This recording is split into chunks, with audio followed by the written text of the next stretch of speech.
কোনো ভূমিকা নাই, কোনো বক্তব্যের মধ্যে কোনো ধরনের উপস্থাপনা নাই।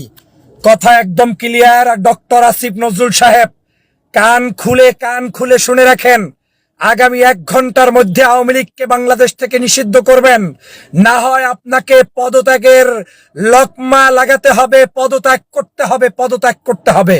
বাংলার মানুষের সাথে গাদ্দারি করার কোনো সুযোগ নেই, ইটিস পিটিস করার কোনো সুযোগ নেই, ইনিয়ে বিনিয়ে কথা বলার কোনো সুযোগ নেই। আমরা এখন শাহবাগ থেকে আমি বলছি, 1 ঘন্টার মধ্যে আসিফ নজরুল সাহেব আওয়ামী লীগকে চূড়ান্তভাবে নিষিদ্ধ ঘোষণা করতে হবে, না হয় আপনাকে টেনে হিসড়ে ক্ষমতার মসনদ থেকে নামানো হবে, আপনাকে পদত্যাগ করতে হবে এবং বাংলাদেশের মানুষের কাছ থেকে ধিক্কার অর্জন করতে হবে। আমি একদম সর্বশেষ ঘোষণা দিতে চাই, আমাদের এই জুলাইয়ের এইখানে যারা উপস্থিত আছেন, আজকে যারা আন্দোলন সংগ্রামে সম্পৃক্ত আছেন, হাসনাত আব্দুল্লাহর আহ্বানে যারা ইতিমধ্যেই শাহবাগে বিভিন্ন দল মত পেশার মানুষ উপস্থিত আছেন, তারা কেউ ফেসিবাদী শেখ হাসিনার রাজনীতি চায় না, আওয়ামী লীগকে চায় না। আবারও বলছি, মাত্র 1 ঘন্টা সময়, এই 1 ঘন্টা সময়ের মধ্যে আওয়ামী লীগকে বাংলাদেশ থেকে নিশ্চিহ্ন করার জন্য ঘোষণা করতে হবে, নিষিদ্ধ করতে হবে। নিষিদ্ধ করলে ব্যর্থ হলে ডক্টর আসিফ নজরুল আপনি তো পদত্যাগ করবেনই, বরং আপনি সহ আপনার সাথে যারা যারা দালালি করছে, এজেন্টগিরি করছে, বিদেশি কারো তাবেদারি করছে, প্রত্যেককে পদত্যাগের লকমা লাগাতে হবে। বাংলাদেশে আর যাই হোক আওয়ামী লীগ থাকতে পারবে না, বাংলাদেশে আর যাই হোক আওয়ামী লীগ নিয়ে রাজনীতি হবে না। 5ই আগস্টের সিদ্ধান্ত দিয়ে দেওয়া হয়েছে, বাংলাদেশের মানুষ শেখ হাসিনাকে চায় না, বাংলাদেশের মানুষ আওয়ামী লীগকে চায় না। তারপরেও কত বড় দুঃসাহস আপনার! 9টি মাস কাটিয়ে দিয়েছেন একজন আইন উপদেষ্টা থেকে, আপনার পক্ষ থেকে আপনি ফেসবুকে প্রতিদিন মিথ্যা কথা লিখছেন, জনগণকে বিভ্রান্ত করছেন। এটা আপনার দায়িত্ব না, এটা আপনার অমুক না। আপনাকে দায়িত্বে বসিয়েছে কে? জুলাই বিপ্লবে আজকে যারা অংশগ্রহণ করেছে তারা আপনাকে বসিয়েছে, কিন্তু আমাদের জুলাই বিপ্লবকে আপনারা ছিনতাই করে নিয়েছেন, জনগণের সাথে গাদ্দারি করেছেন, প্রতারণা করেছেন, প্রহসন করেছেন। আমি একদম কোনো ভূমিকা ছাড়া বলে দিচ্ছি, 1 ঘন্টার মধ্যে আওয়ামী লীগকে বাংলাদেশ থেকে নিষিদ্ধ ঘোষণা করতে হবে। না হয় আসিফ নজরুল সাহেব আপনি সাবধান হয়ে যান, পদত্যাগের জন্য প্রস্তুত নেন। আপনার জন্য আন্দোলন বাংলাদেশ থেকে সর্বপ্রথম আমি করব। আমি বহুবার আপনাকে কনসিডার করেছি, বাংলাদেশের ঐক্যকে সংযত রাখার জন্য, সুসংহত করার জন্য, মানুষকে শান্তির জন্য আমরা আপনার জন্য অনেক কথা বলেছি। কিন্তু দেখছি দিন দিন আপনি বেইমানির সাথে নাম লেখাচ্ছেন, বাংলার জনগণের আবেগ নিয়ে ছিনিমিনি খেলছেন, বাংলার জনগণের অনুভূতি নিয়ে ছিনিমিনি খেলছেন, ছাত্র জনতার রক্তের সাথে বেইমানি করছেন। বাংলাদেশের যে সকল নাগরিকরা রক্ত দিয়ে 2000 মানুষ শহীদ হয়েছে তাদের সাথে বেইমানি করছেন। বাংলাদেশে আপনাদের এত শখ কেন আওয়ামী লীগকে ক্ষমতায় রাখার, আওয়ামী লীগকে আবার ফেরত আনার এত হীন প্রচেষ্টা কেন? আপনাকে কোন দেশ শিখিয়ে দিয়েছে? ভারতের কার প্রেসক্রিপশনে আপনি চলছেন? সেটা জাতির কাছে আপনাকে প্রশ্ন তুলতেই হবে, আপনাকে জবাব দিতেই হবে। আপনি মনে করবেন না যে আপনাকে ওখানে বসিয়ে দেওয়া হয়েছে তার মানে আমরা নিশ্চুপ হয়ে যাব। এত আহাম্মক বাবার সুযোগ নেই। এই দেশে আমাদের কোনো স্বার্থ নাই, আমরা নিঃস্বার্থ দেশের জন্য, জনগণের জন্য, ধর্মের জন্য, ইসলামের জন্য, মানবতার জন্য, এদেশের সকল শান্তিকামী মানুষের জন্য আমরা লড়াই করেছি, এখনো করছি, ভবিষ্যতেও করব।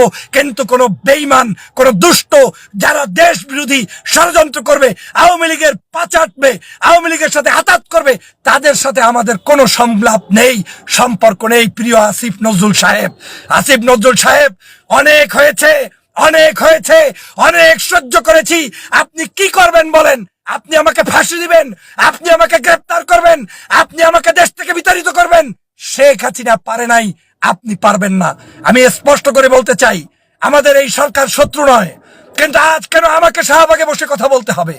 আজ কেন 3 দিন পর্যন্ত শাহবাগে আমাদেরকে পড়ে থাকতে হবে? আজ কেন লড়াই করতে হবে? আজ কেন এখনো বক্তব্য দিতে হবে আওয়ামী লীগকে নিষিদ্ধের জন্য? আওয়ামী লীগ নিষিদ্ধ না হলে তোমরা ওখানে বসছো কেন? তোমরা কি আওয়ামী লীগের দুলাভাই? তোমরা কি আওয়ামী লীগের আত্মীয়? তোমরা কি আওয়ামী লীগের দালাল? 5 তারিখে বাংলাদেশের মানুষ সিদ্ধান্ত দিয়ে দিয়েছে আওয়ামী লীগ থাকবে না। এদেশের জনগণ থাকলে আওয়ামী লীগ থাকতে পারে না, মানুষের সাথে আওয়ামী লীগ মিশতে পারে না। সেই আওয়ামী লীগকে এখন পর্যন্ত নিষেধ করতে পারেন নাই, বন্ধ করতে পারেন নাই, আর পায়ের উপরে পা তুলে বেইমানি করছেন। জবাব দিতে হবে প্রত্যেকটি জিনিসের। বাংলাদেশের যারা মজলুম ছিল তাদেরকে কি সহযোগিতা করেছেন জবাব দিতে হবে। ওই দুই একটা মামলা টামলা উঠাই দিয়া মনে মনে ঢেকুর গেললে চলবে না। বেঈমানির সব লিস্ট আমার কাছে আছে।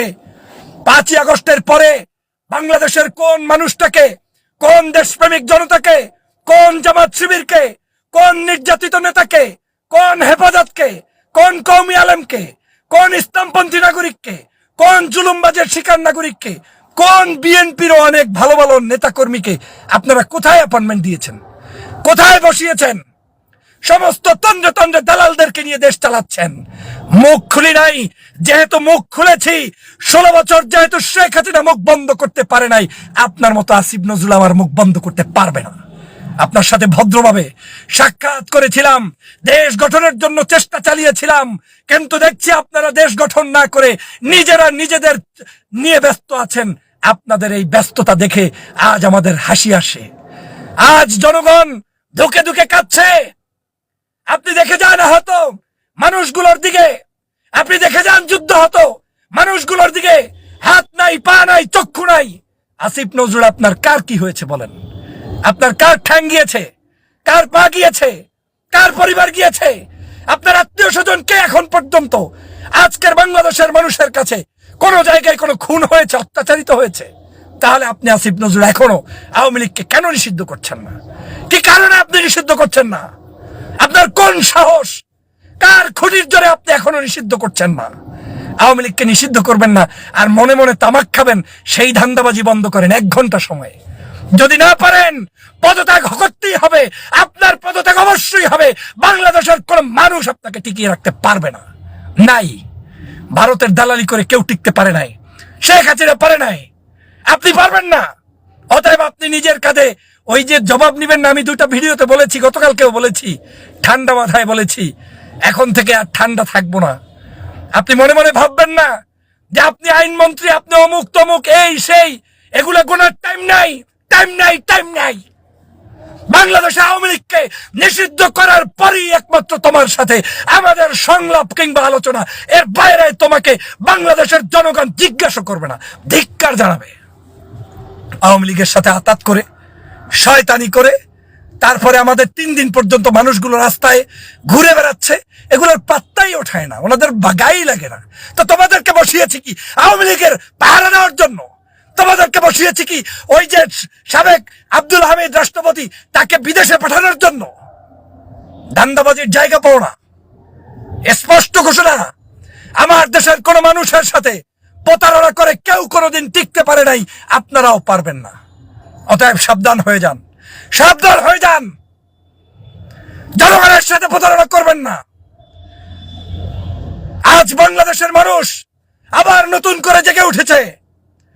আজকে যদি এই নিষিদ্ধ না করা হয়, তাহলে বাংলার অলিতে গলিতে প্রত্যেক জায়গায় আমরা বিচরণ করব এবং এই আওয়ামী লীগকে নিষিদ্ধ করার জন্য যা করণীয় তাই করব। রক্ত দিয়েছি আমরা, জীবন দিয়েছি আমরা, জীবনভর দেশ বিদেশে বিভিন্ন জায়গায় আমাদেরকে নির্যাতন করা হয়েছে। আর ক্ষমতায় চেয়ারে বসে বসে, ওইখানে বসে বসে জাতীয় পার্টির সাথে বৈঠক করো। হ্যাঁ, ওইখানে বসে বসে আওয়ামী লীগের দালালদের সাথে বৈঠক করো। ওইখানে বসে বসে বামপন্থী নাস্তিকবাদী গুলোকে প্রশ্রয় দিচ্ছ, আশ্রয় দিচ্ছ। আর আমাদেরও বাঙালি জাতে পাতে মুসলমান একটু 2 ওয়াক্ত নামাজ দেখলেই তার পিছনে হুর হুর করে রওনা দিয়ে মনে করে কত বড় ইমানদার, পরহেজগারের পিছনে জীবন দিচ্ছেন। এই পরহেজগার গুলোই আমাদের জীবন থেকে 2000 মানুষকে ধ্বংস করে দিয়েছে।